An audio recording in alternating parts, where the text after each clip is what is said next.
यह सत्तू की बाटी है। इसमें न तो ऑयल पड़ा है न तो आग से पकाया गया है, यह भाप से पकाई गई है। यह सत्तू की बाटी बहुत अच्छी बनके तैयार हुई है।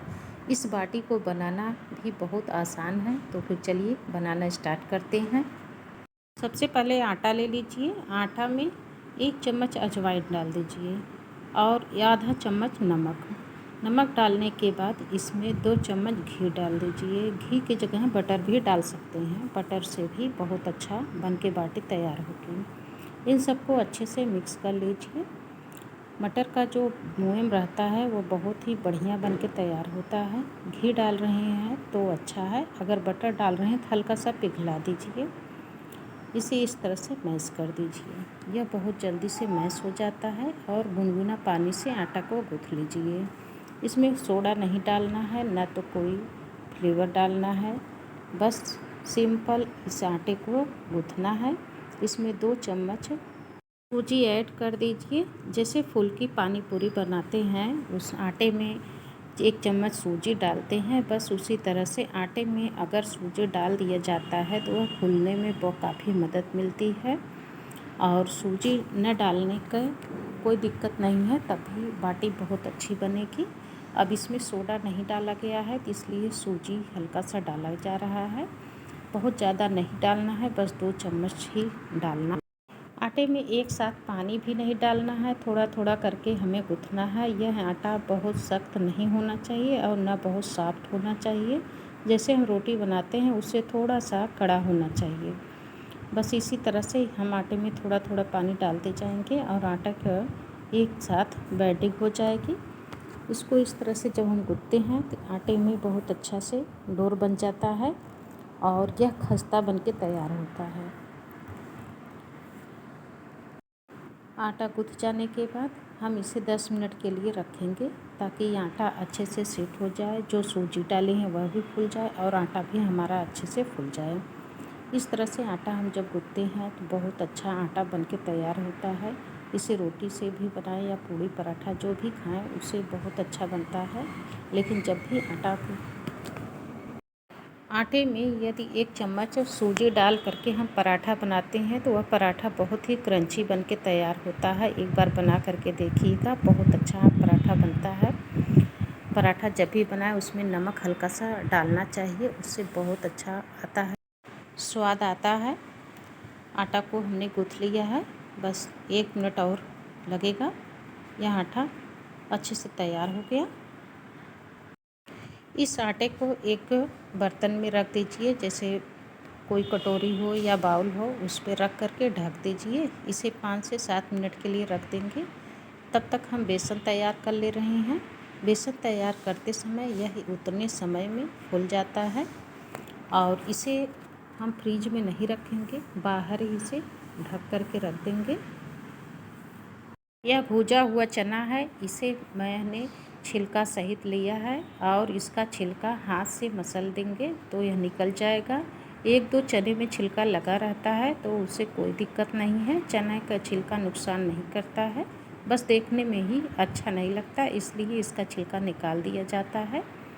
इसको इस तरह हाथ से मसल देंगे और इसका छिलका आराम से निकल जाता है। बस हल्के हाथों से इसे क्रश करना पड़ता है और यह छिलका निकल जाता है।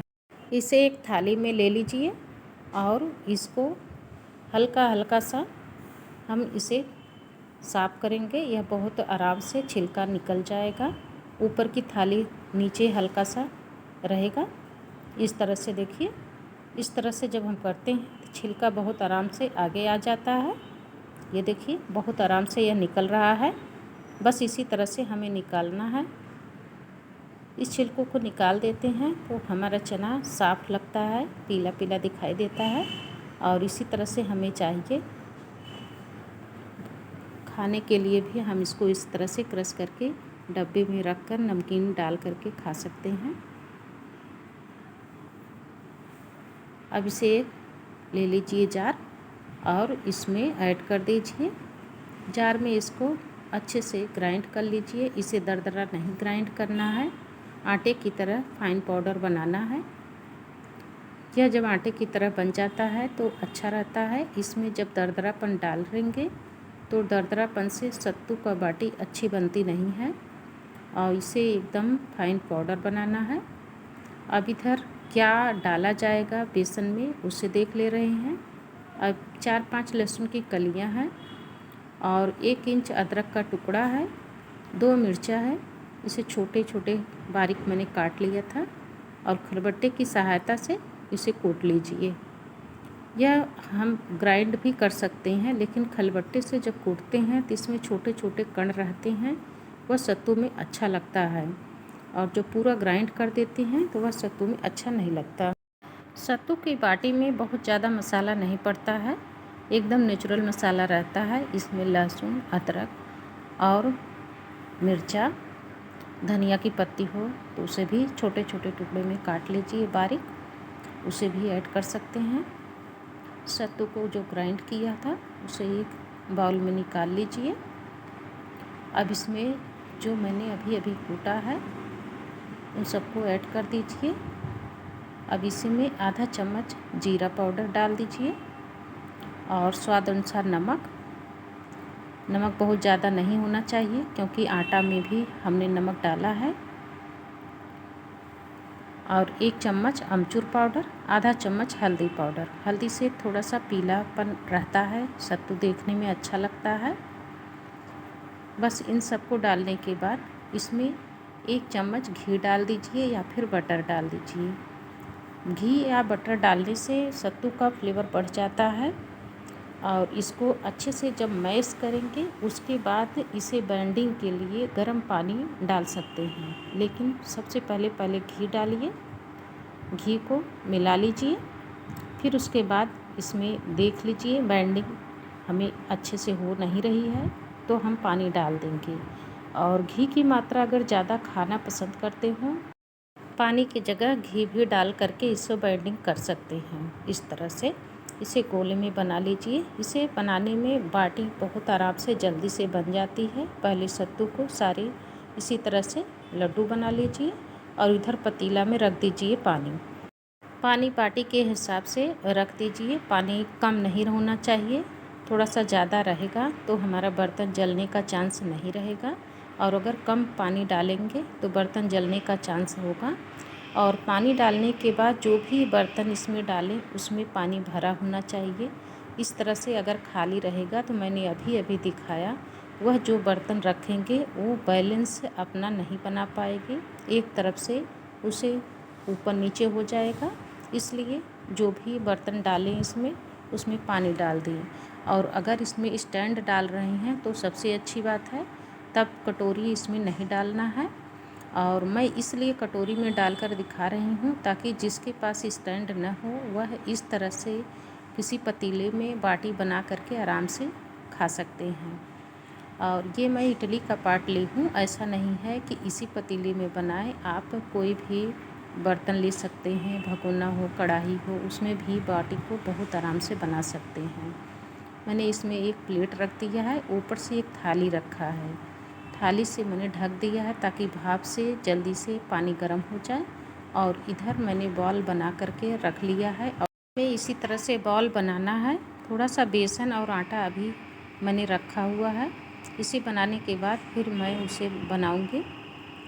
बाल बना करके जब हम रख लेते हैं तो बाटी बनाने में बहुत जल्दी होती है, वह फटाफट बन जाता है। और जब हम बाल नहीं बनाए रहते हैं तो बाटी बनाने में थोड़ा सा टाइम लगता है। इधर आटा भी सेट कर ले रहे हैं, आटा हमारा अच्छे से फूल गया है।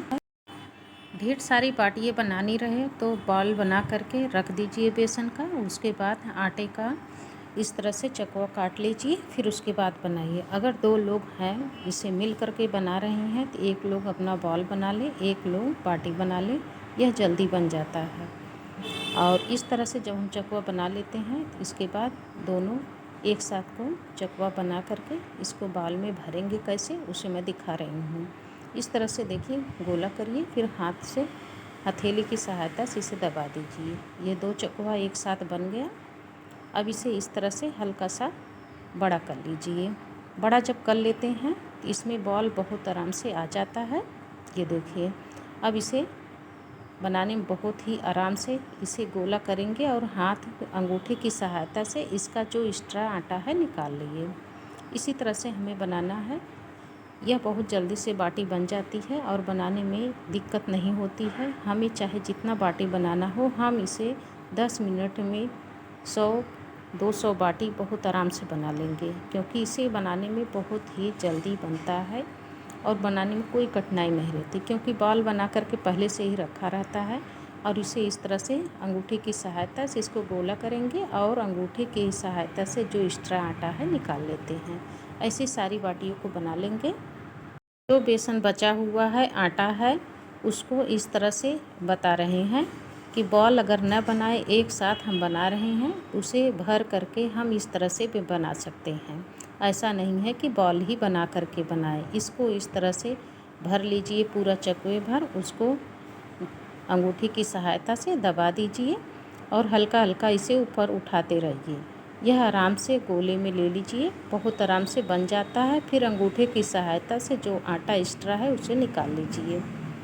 अब प्लेट में इधर भाप निकल रहा है, यानी कि पानी हमारा अच्छे से उबल रहा है और सारी बाटियाँ एक एक करके इसमें रख दीजिए।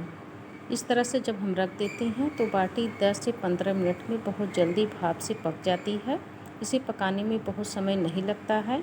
और भी बाटी है तो इसके ऊपर आप इसे ढक्कन लगा दीजिए और बाटी बना लीजिए। इसके ऊपर फिर रख दीजिए। यह बाटी ख़राब नहीं होगी, न तो दबेगी। जितना हम बाटी बनाए हैं उतना बाटी बनाते बनाते नीचे की बाटी आधा पक जाती है। जब हम ऊपर से बाटी रखते हैं तो उसका बैलेंस बहुत आराम से नीचे की बाटी पड़ जाता है, लेकिन नीचे की बाटी का बैलेंस एकदम ख़राब नहीं होता, न टेढ़ा मेढ़ा होता है, बहुत आराम से यह पक जाता है। मैंने इसे थाली से ढक दिया है। अगर जो भी बर्तन रख रहे हैं उसके ढक्कन है उस पर लगा करके रख रहे हैं तो भी अच्छा है। ये पकाते समय इसमें भाप निकलना नहीं चाहिए, तब यह बहुत अच्छा पक के तैयार होता है। मैंने एकदम फास्ट गैस कर दिया है। अब इसे 10 मिनट तक हम पकाएंगे। एक बार बीच में चेक कर लीजिए। जब यह पक जाता है बाटी तो ऊपर से फट जाती है, तो समझ लीजिए हमारी बाटी बहुत अच्छी पक कर के तैयार हुई है।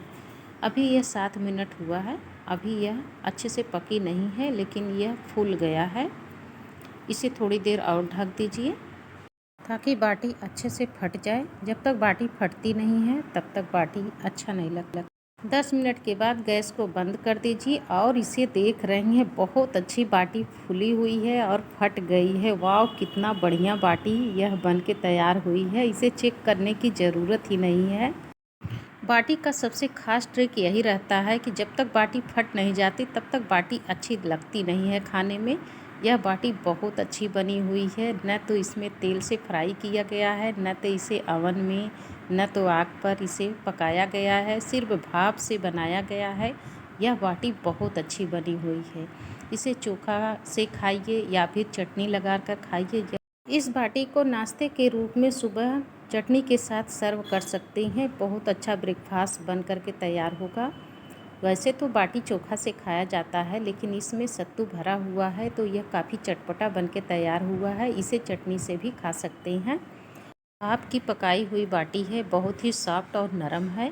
इसे अगर क्रिस्पी खाना है तो कढ़ाई में 1 चम्मच घी डाल दीजिए और उसे थोड़ा सा फ्राई कर लीजिए। यह ऊपर से क्रिस्पी हो जाता है, खाने में भी अच्छा लगता है। जिसे बहुत कड़े में क्रिस्पी खाना है तो वह ऊपर से क्रिस्पी रहता है और अंदर से नरम रहता है।